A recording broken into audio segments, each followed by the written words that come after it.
Oke, assalamualaikum warahmatullahi wabarakatuh. Selamat siang teman-teman semua. Semoga pada sehat semua ya. Baik, kita masuk ke dalam materi bahan tambahan pangan yang pertama ya. Apa itu bahan tambahan pangan? Bahan tambahan pangan yaitu bahan yang ditambahkan ke dalam pangan untuk mempengaruhi sifat atau bentuk pangan. Ya, jadi untuk mempengaruhi sifat atau bentuk pangan. Jadi itu bisa berubah ya, dari suatu pangan itu bisa berubah antara sifat dan bentuk pangannya jika ditambahkan dengan bahan tambahan pangan. Tujuannya yang pertama membentuk pangan. Jadi bisa untuk membuat pangan itu mempunyai tekstur atau bentuk yang berbeda. Kemudian memberikan warna, kemudian meningkatkan kualitas pangan ya, kemudian memperbaiki tekstur. Jadi tadinya misalkan teksturnya lembek gitu kan, itu bisa dijadikan menjadi kenyal, kemungkinan seperti itu untuk memperbaiki tekstur. Kemudian ada yang meningkatkan cita rasa, kemudian meningkatkan stabilitas. Nah, stabilitas ini supaya tahan lama, kurang lebih seperti itu. Dan ada yang mengawetkan pangan. Nah, ini hampir mirip dengan stabilitas karena pengawetan ini juga ada beberapa yang memang digunakan. Salah satunya dalam bentuk bahan tambahan pangan yang memang dikhususkan untuk membuat atau menahan laju aktivitas mikroorganisme. Nah, penggunaan bahan tambahan pangan itu ditujukan untuk perubahan pola hidup konsumen. Ya, karena perubahan pola konsumsi pada saat ini itu dilihat dari produknya itu biasanya dalam bentuk instan ataupun siap saji. Sehingga pola kehidupan atau pola hidup dari konsumen ini sekarang sudah mulai instan ya, karena di zaman sekarang ini semuanya serba instan, apalagi di zaman industri 4.0 ini semuanya dituntut untuk lebih cepat, kurang lebih seperti itu. Nah, untuk yang kedua, penggunaan bahan tambahan pangan ini tujuan untuk pemenuhan keinginan konsumen, di mana konsumen itu kalau misalkan untuk melihat produk itu harus lebih menarik. Jadi untuk bahan pangan yang menarik akan meningkatkan keinginan konsumen untuk membelinya ataupun memakannya atau mengkonsumsinya. Nah, kemudian selain itu untuk pemenuhan keinginan konsumen dalam hal mudah dan tahan atau stabil selama distribusi, ya kurang lebih. Jadi untuk melihat keawetan atau kestabilitasan dari si bahan pangan itu perlu ditambahkan bahan tambahan pangan untuk mengawetkan atau menstabilisasi bahan pangan tersebut selama distribusi. Kemudian yang ketiga ada inovasi industri dalam pemenuhan kebutuhan konsumen, di mana di sini juga ada teknologi pengolahan, di mana teknologi pengolahan ini digunakan karena adanya misalkan bahan-bahan lain yang digunakan untuk mengawetkan atau memberikan cita rasa, memberikan warna gitu ya. Itu salah satunya menggunakan bahan tambahan pangan. Kemudian membentuk komposisi dan unsur visual serta organoleptik yang mudah diterima oleh konsumen, menghasilkan convenience product. Nah, untuk yang keempat itu ada pengaruh terhadap mutu pangan, di mana BTP ini juga salah satunya adalah fungsinya sebagai pemberi mutu atau pemberi kualitas pangan, sehingga pangan itu menjadi lebih berkualitas ketika ditambahkan dengan BTP. Nah, salah satunya adalah fungsinya yaitu mengawetkan, memberikan warna, kemudian merubah karakteristik produk ke arah yang lebih baik tentunya ya, sesuai dengan keinginan dari konsumen. Nah, dalam prinsipnya penggunaan bahan tambahan pangan ini digunakan pada produk pangan jika benar-benar diperlukan secara teknologi. Jadi kalau misalkan tidak perlu secara teknologi, mending nggak usah gitu ya. Kenapa? Karena kalau misalkan ditambahkan, itu ada pengaruh biasanya. Kalau misalkan ditambahkan terlalu banyak ataupun kurang gitu ya, biasanya pasti ada pengaruh untuk bahan tambahan pangan. Nah, produk yang habis dikonsumsi, salah satu contohnya ya, produk yang habis dikonsumsi dalam satu hari tidak perlu menggunakan bahan tambahan pengawet. Kurang lebih seperti itu. Jadi dengan kata lain, jika pangan itu bisa dikonsumsi dalam satu hari, tidak perlu ada tambahan bahan tambahan pangan seperti pengawet ya, pengawet atau stabilizer gitu ya. Jadi kalau bisa BTP itu digunakan jika benar-benar perlu. Misalkan bahan tambahan makanan tadi tidak habis dalam satu hari, nah itu boleh ditambahkan pengawet. Kurang lebih seperti itu untuk juga dari salah satunya untuk distribusi. Nah, BTP tidak boleh digunakan untuk menyembunyikan penggunaan bahan yang tidak memenuhi persyaratan ya, yang pertama. Kemudian yang kedua, menyembunyikan cara kerja yang bertentangan dengan cara produksi yang baik atau CPPB. Kemudian yang ketiga, menyembunyikan kerusakan pangan. Jadi intinya tidak boleh menyembunyikan hal-hal yang negatif dari bahan pangan. Kemudian gunakan BTP itu yang sesuai izin peraturan dari pemerintah Indonesia kurang lebih. Nah, biasanya di sini adalah BPOM ya, Badan Pengelolaan Obat dan Makanan. Nah, penggunaan BTP ini tidak boleh melebihi batas maksimal yang ditetapkan. Biasanya kalau untuk yang penerapan ini dilakukan oleh BPOM sebagai salah satu badan yang menangani obat dan makanan, peredaran obat dan makanan. Nah, gunakan sediaan BTP ini yang telah memiliki nomor izin.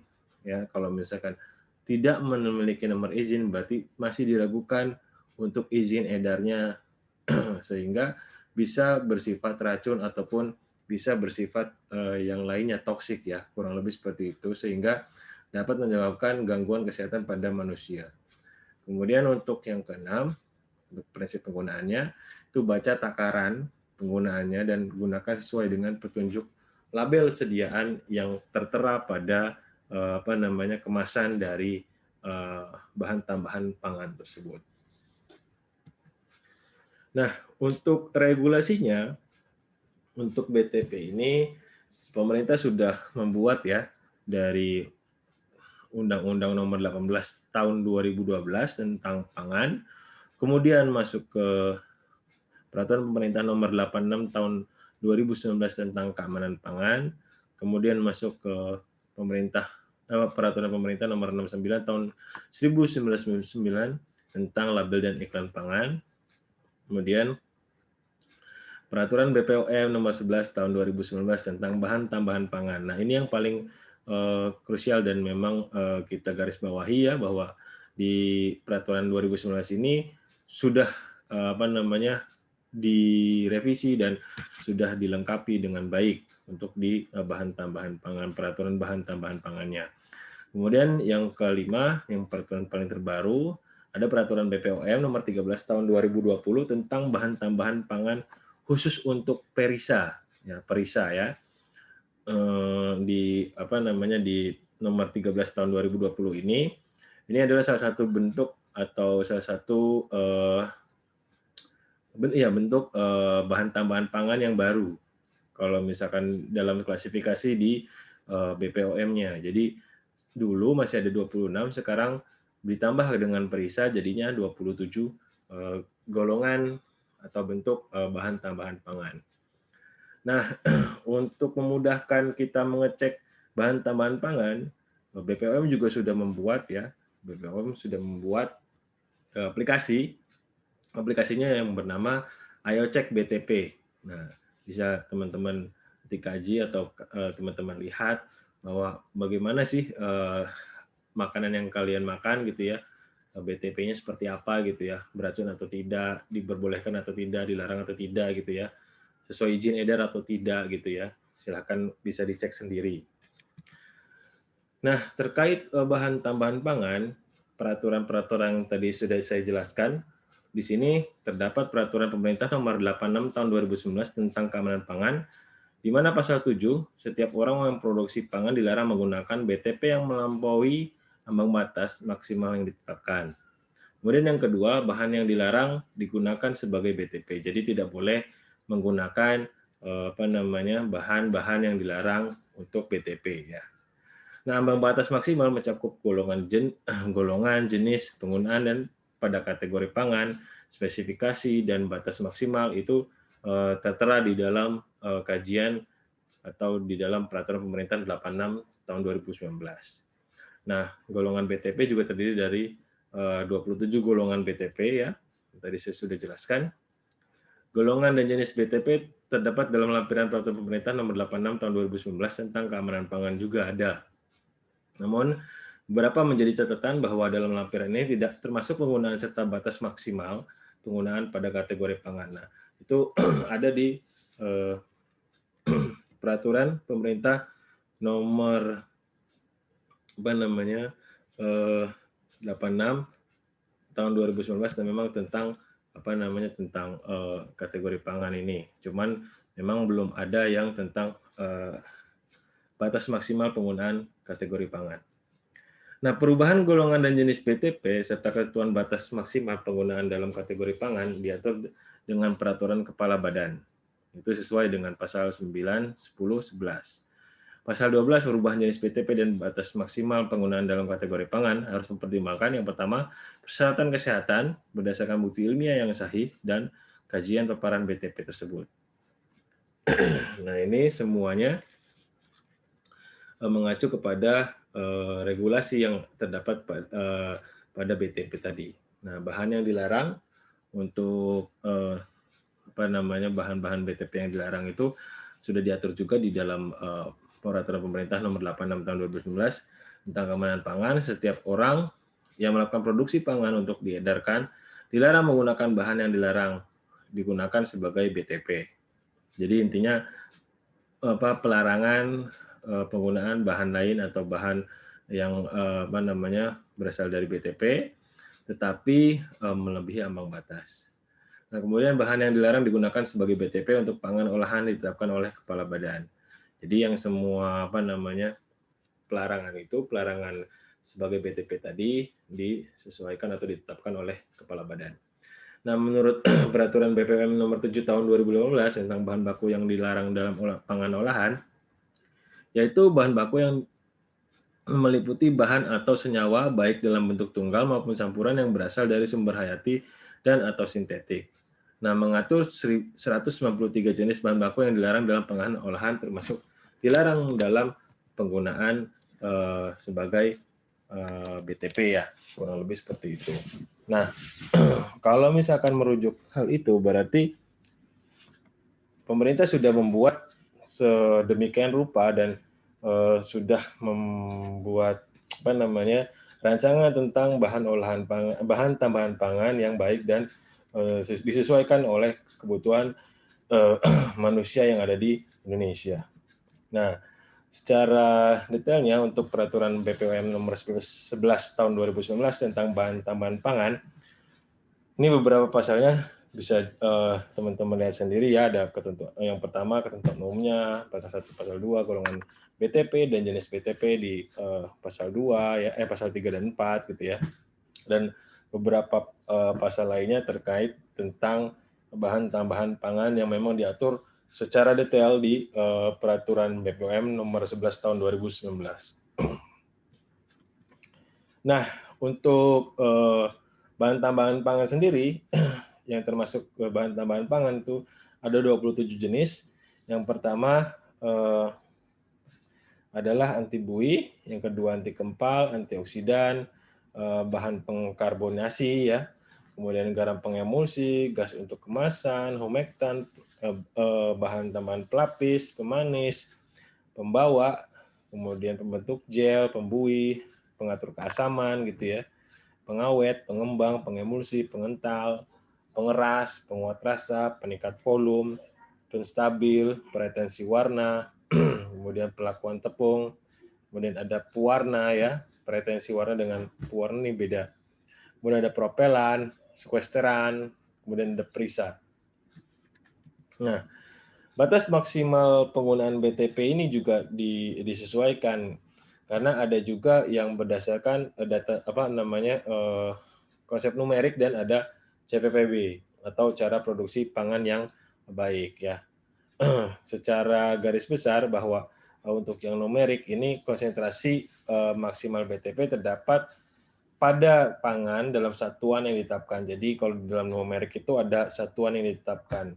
Nah, sedangkan untuk yang CPPB, ini konsentrasi maksimal BTP itu secukupnya yang digunakan dalam pangan untuk menghasilkan efek teknologi yang diinginkan. Jadi tidak terdata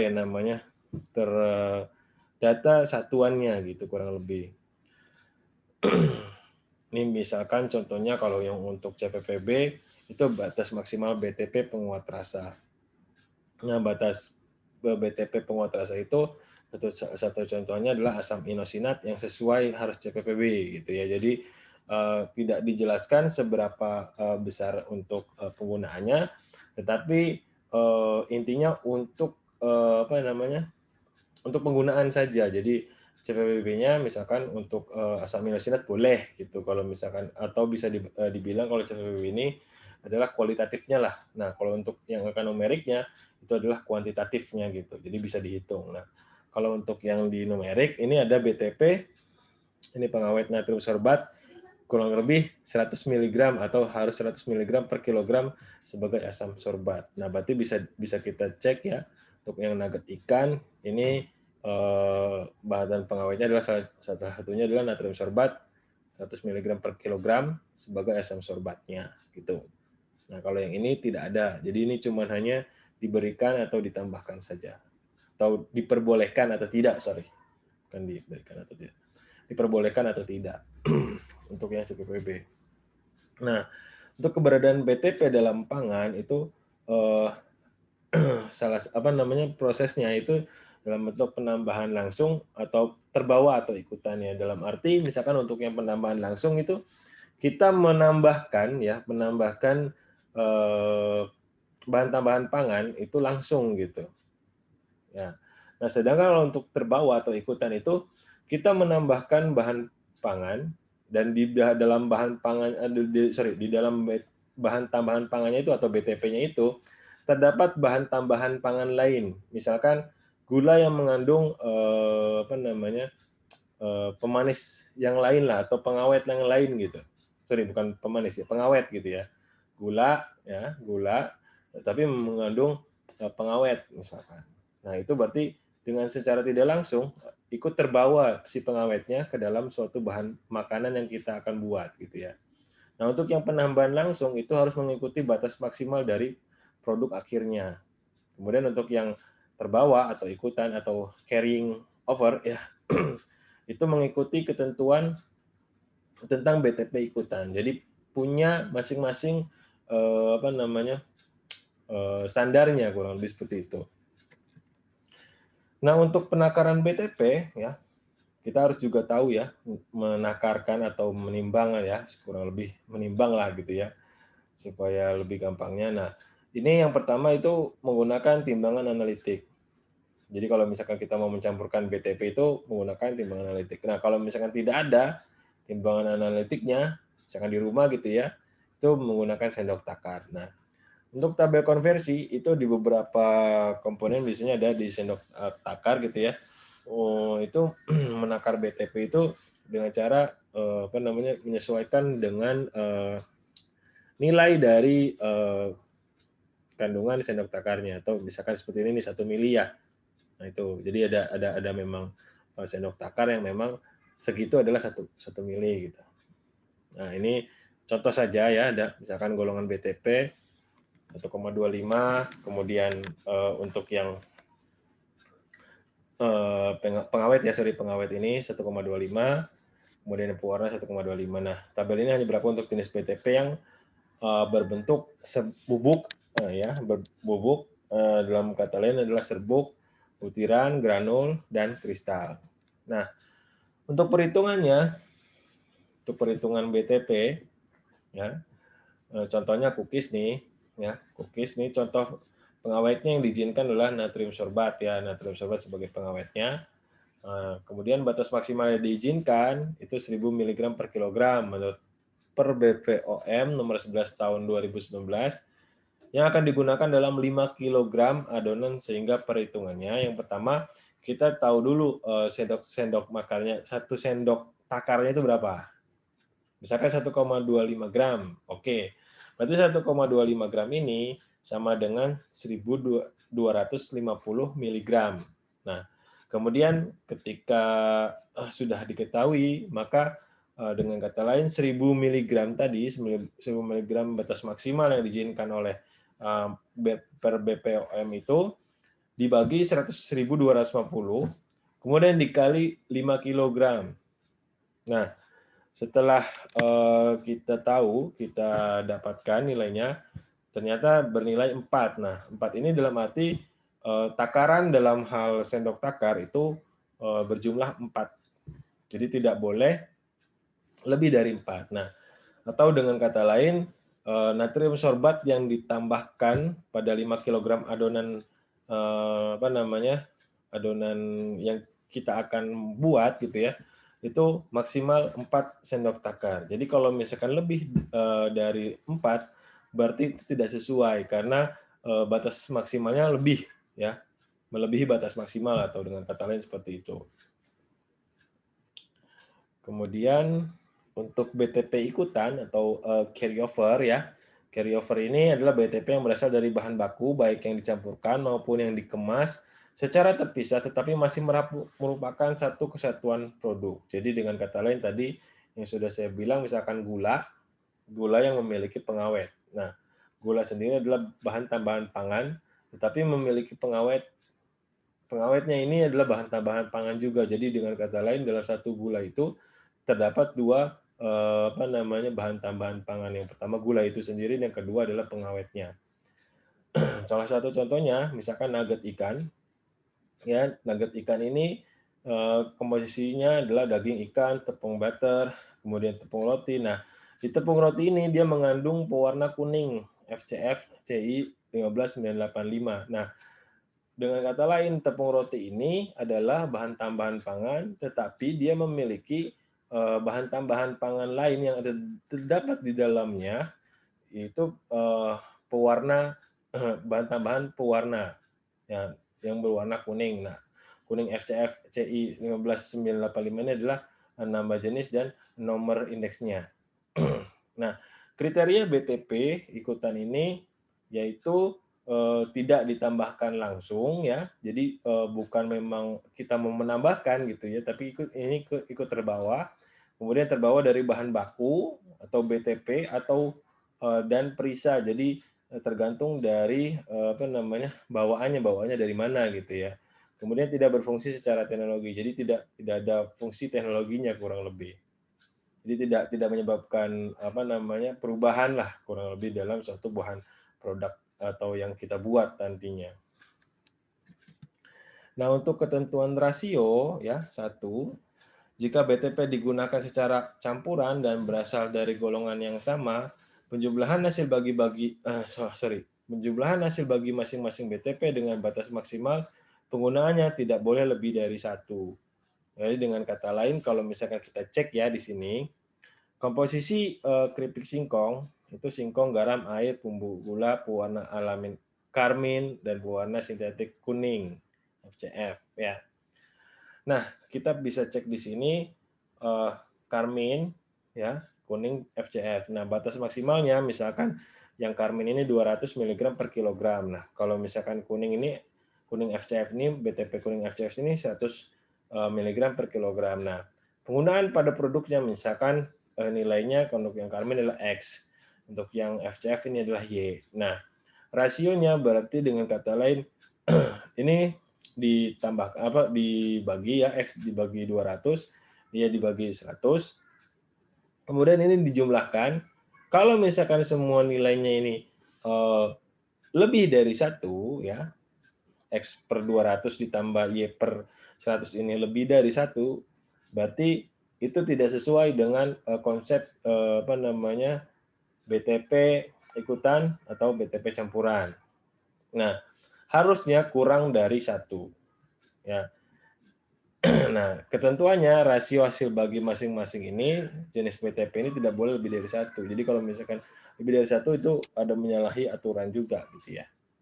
Nah, perhitungan rasio tidak berlaku untuk jenis BTP yang memiliki batas maksimal CPPB atau secukupnya. Nah, kalau CPPB ini kan dia dalam bentuk kualitatif.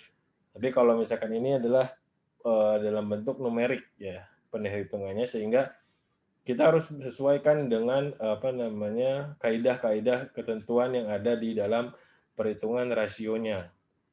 Sehingga kalau misalkan nilai BTP-nya ini dalam bentuknya secukupnya gitu sesuai dengan CPPB atau ada atau tidak gitu ya.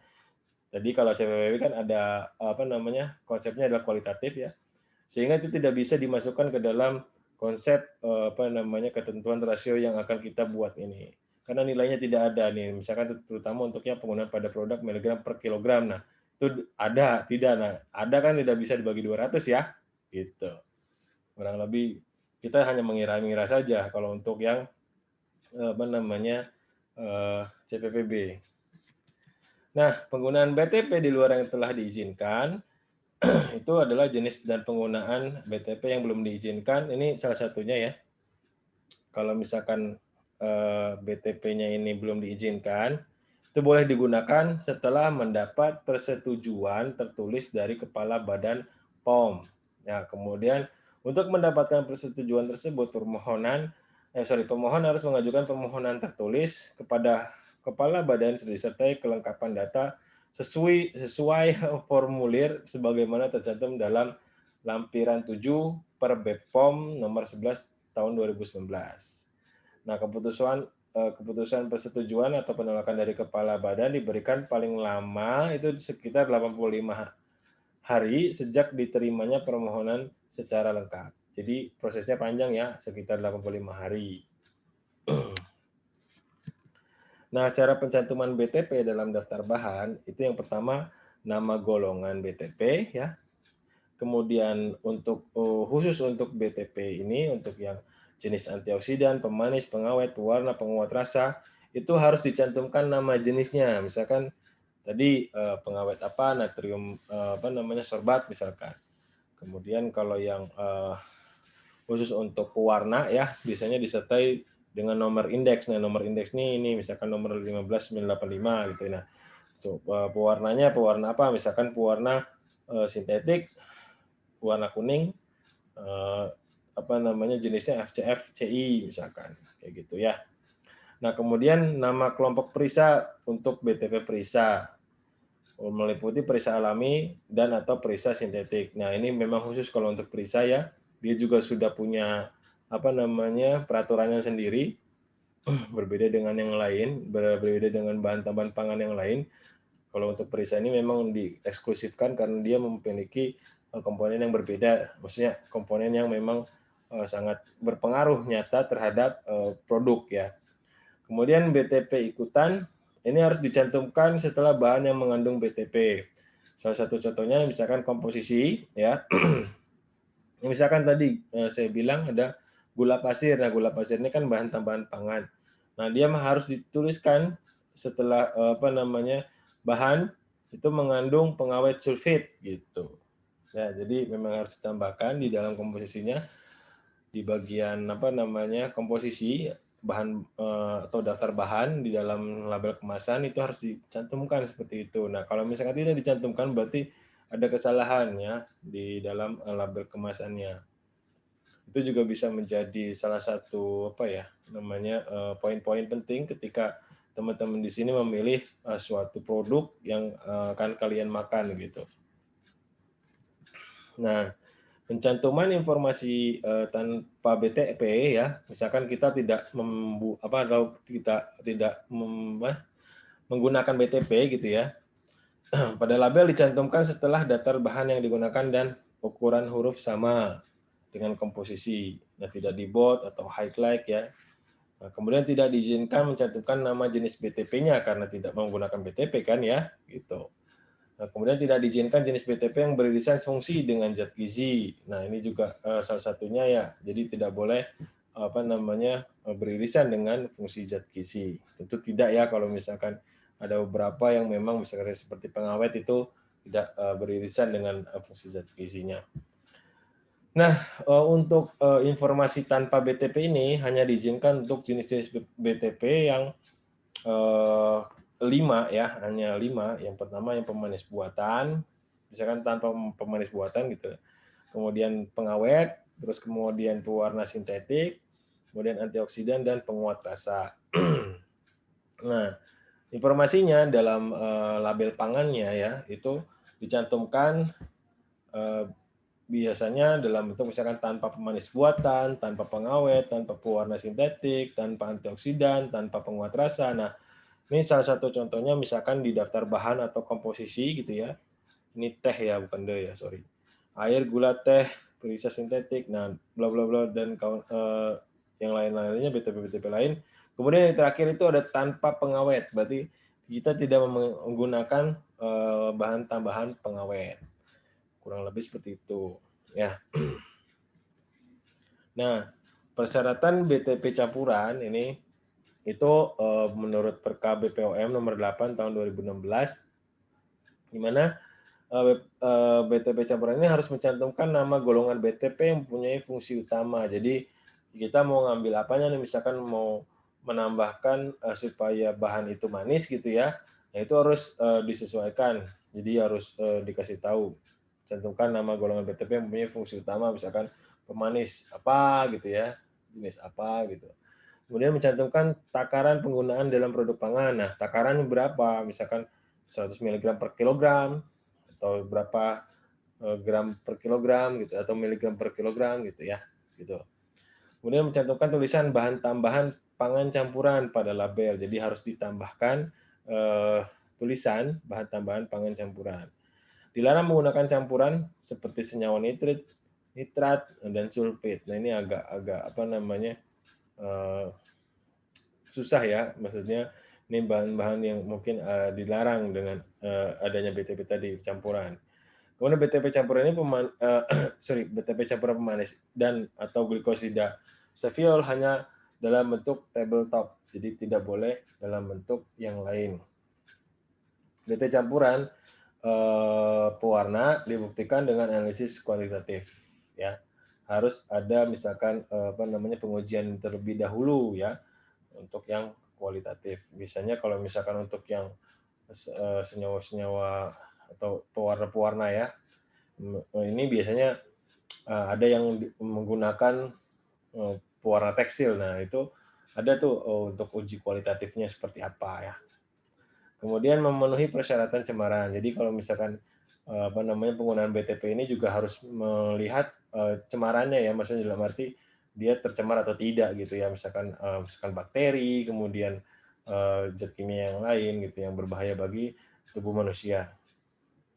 Kemudian spesifikasi sesuai KMI atau persyaratan lain, misalkan seperti SNI, CFE, CFA gitu ya, kemudian FAO, WHO, dan sesuai dengan kaidah-kaidah atau standar-standar yang ada di Indonesia maupun dunia gitu.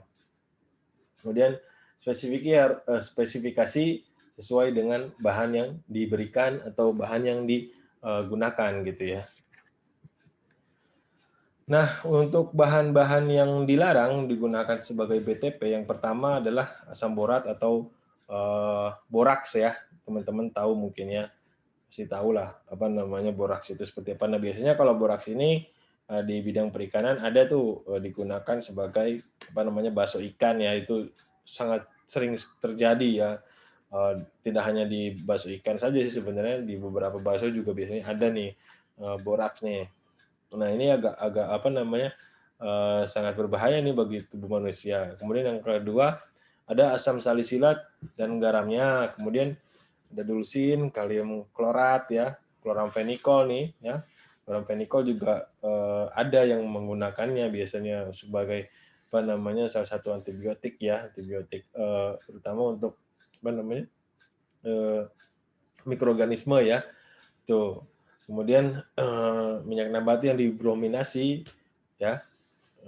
Kalau misalkan dibrominasi ini tidak boleh ya untuk minyak nabatinya, sehingga tadinya boleh ditambahkan, ternyata ketika ada brominasi dia bersifat toksik. Kemudian nitrofurazon, kemudian formalin ya. Nah, formalin ini sudah banyak sekali nih biasanya buat pengawet. Tapi ternyata tidak boleh karena formalin ini sudah dulu masih boleh diperkenankan sekitar berapa persen gitu ya dalam tambahan makanan, tapi sekarang sudah tidak boleh. Sudah fix tidak boleh karena memang sangat mengganggu kesehatan bagi manusia. Kalium bromat, dulkamara, kokain ya, nitrobenzen, sinamil antranilat, dihidrosafro, biji tongka, minyak kalamus, minyak tansi, minyak sasafras ya. Ini kalau misalkan teman-teman tahu gitu ya, ada tambahan itu di dalam sebuah pengolahan produk, itu bisa dilaporkan ke ke BPOM ya. Jadi kita juga harus bisa menjadi konsumen yang pintar gitu ya, supaya teman-teman juga paham BTP ini juga sangat baik bagi tubuh manusia kalau misalkan yang memang sesuai dengan standar yang ada yang diterapkan oleh BPOM. Baik, itu saja mungkin perkuliahan tentang BTP yang pertama. Nanti selanjutnya kita akan bertemu di DTP yang kedua ya. Nah, untuk materi-materi lainnya bisa kalian teman-teman lihat di Spada. Saya sudah tambahkan seperti peraturan-peraturannya, nah bisa teman-teman baca di situ. Oke, kurang lebihnya saya mohon maaf. Assalamualaikum warahmatullahi wabarakatuh.